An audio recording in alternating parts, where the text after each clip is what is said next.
성도 여러분, 예수님을 바라보시고 십자가를 바라보십시오. 저는 온누리교회를 섬기는 박정길 목사입니다. 성도가 갖는 은혜가 있다면 그것은 하나님의 말씀이죠. 우리의 가정을 어떻게 이끌어 가야 될까? 우리의 가정이 어떤 가정이 돼야 될까? 하나님의 말씀에 따른 하나님의 가정 원리에 충실한 그런 가정을 이룰 때 우리의 가정이 행복한 가정이 되고 또 주님 기뻐하는 가정이 될 수 있습니다. 참 어렵고 힘든 부분이 많이 있죠. 남편, 아버지, 또 아내, 어머니 그런 역할을 하는 게 참 어렵습니다. 그러나 우리가 말씀을 통한 가정의 원리를 순종할 때, 그 원리를 따를 때 우리의 가정은 주님이 기뻐하는 주님의 가정이 될 수 있습니다. 오늘은 베드로전서 3장 1절에서 12절의 말씀을 나누도록 하겠습니다. 베드로전서 3장 1절에서 12절 말씀입니다. 아내들아, 이와 같이 자기 남편에게 순종하라. 이는 혹 말씀을 순종하지 않는 자라도 말로 말미암지 않고 그 아내의 행실로 말미암아 구원을 받게 하려 함이니 너희의 두려워하며 정결한 행실을 봄이라. 너희의 단장은 머리를 꾸미고 금을 차고 아름다운 옷을 입는 외모로 하지 말고 오직 마음에 숨은 사람을 온유하고 안정한 심령에 썩지 아니할 것으로 하라. 이는 하나님 앞에 값진 것이니라. 전에 하나님께 소망을 두었던 거룩한 부녀들도 이와 같이 자기 남편에게 순종함으로 자기를 단장하였나니 사라가 아브라함을 주라 칭하여 순종한 것 같이 너희는 선을 행하고 아무 두려운 일에도 놀라지 아니하면 그의 딸이 된 것이니라. 남편들아, 이와 같이 지식을 따라 너희 아내와 동거하고 그를 더 연약한 그릇이요 또 생명의 은혜를 함께 이어받을 자로 하라 귀히 여기라. 이는 너희 기도가 막히지 아니하게 하려 함이라. 마지막으로 말하노니 너희가 다 마음을 같이하여 동정하며 형제를 사랑하며 불쌍히 여기며 겸손하며 악을 악으로 욕을 욕으로 갚지 말고 도리어 복을 빌라. 이를 위하여 너희가 부르심을 받았으니 이는 복을 이어받게 하려 하심이라. 그러므로 생명을 사랑하고 좋은 날 보기를 원하는 자는 혀를 금하여 악한 말을 그치며 그 입술로 거짓을 말하지 말고 악에서 떠나 선을 행하고 화평을 구하며 그것을 따르라. 주의 눈은 의인을 향하시고 그의 귀는 의인의 간구에 기울이시되 주의 얼굴은 악행하는 자들을 대하시느니라 하였느니라. 온전한 가정은 주님이 주인 되시는 가정입니다.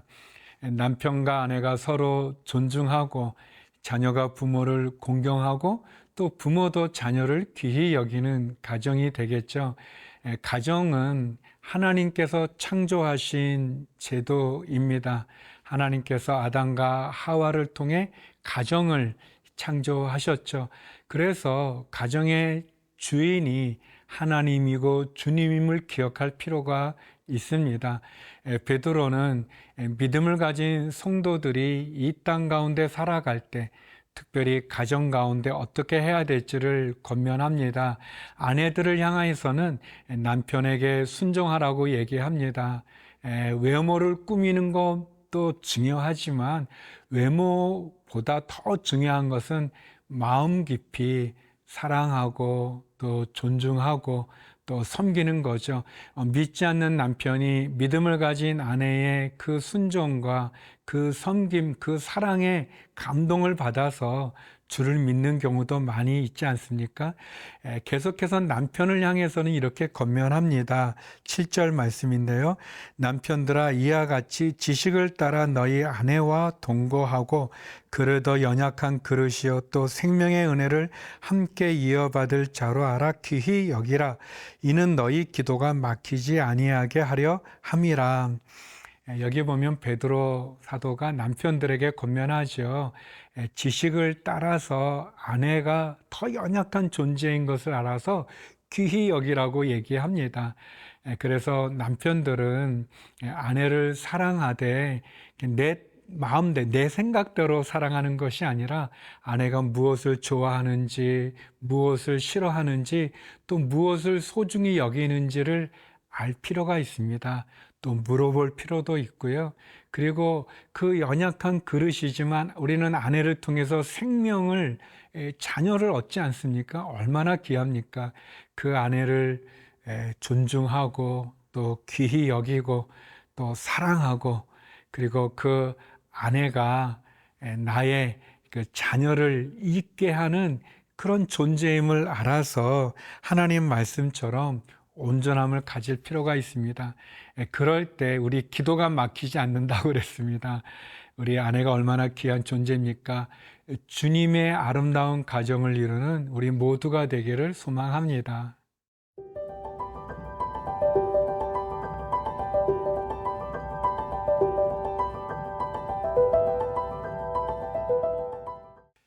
사도 베드로는 계속해서 우리가 이 땅 가운데 성도로서 살아가는 동안 우리가 이제 부당한 대우를 받고 또 어려운 일이 생길 때 우리가 화를 내지 말고 악을 악으로 갚지 말고 선한 마음으로 잘 대하라고 권면하고 있습니다. 그것이 우리에게 축복이 되고 또 그것이 은혜가 되고 또 그런 우리 성도들의 아름다운 선행과 또 아름다운 섬김, 그 모습을 통해 복음을 나눌 수도 있고 전할 수도 있기 때문에 그렇습니다. 오늘 본문 가운데 9절 말씀인데요. 악을 악으로 욕을 욕으로 갚지 말고 도리어 복을 빌라. 이를 위하여 너희가 부르심을 받았으니 이는 복을 이어받게 하려 하심이라. 우리가 대인관계에서 보면 참 힘든 사람이 있습니다. 미운 사람도 있고 나를 괴롭히는 사람도 있는데, 그랬을 때 악을 악으로 갚지 말라, 욕을 욕으로 갚지 말라, 도리어 그 사람을 축복하라라고 얘기하고 있습니다. 그러니까 단순히 우리가 이제 참는 것 정도에 머무는 게 아니라 적극적으로 나를 괴롭히고 힘들게 하는 사람을 우리가 용서도 하지만 더 축복해 주라고 얘기합니다. 그게 우리에게 더 큰 복을 이어간다고 말씀합니다. 어떤 분이 그런 말씀을 했는데요. 이제 운전하다 보면 차가 막 끼어들고 또 이렇게 운전을 험하게 해서 참 힘들고 이렇게 입에서 욕이 나오려고 하는데 욕하지 않는다는 거예요. 화를 내지 않는다는 거예요. 왜냐하면 이제 앞차가 갑자기 끼어들고 막 이상해서 막 내가 욕을 하거나 화를 내면 사실 그 사람은 듣지도 못한다는 거예요. 그 소리를 누가 듣냐면 내가 듣는다는 거예요. 그러니까 내가 화가 났는데 내가 욕하고 그 욕도 내가 듣고 그 사람은 전혀 모르고 이제 그런 말을 했는데 지혜가 있다고 생각이 되어집니다. 사도 베드로는 나를 괴롭히거나 힘들게 하거나 어렵게 하는 사람을 도리어 악으로 악을 대하지 말고 도리어 축복하고 그를 사랑하고 용서하라고 말씀합니다. 하나님께서 우리에게 주신 권세가 있다면 다른 사람을 축복할 수 있는 축복권을 주셨습니다. 우리의 입술로 또 우리의 기도로 중보기도로 다른 사람을 축복하고 또 다른 사람을 세워가는 저와 여러분이 되기를 소망합니다.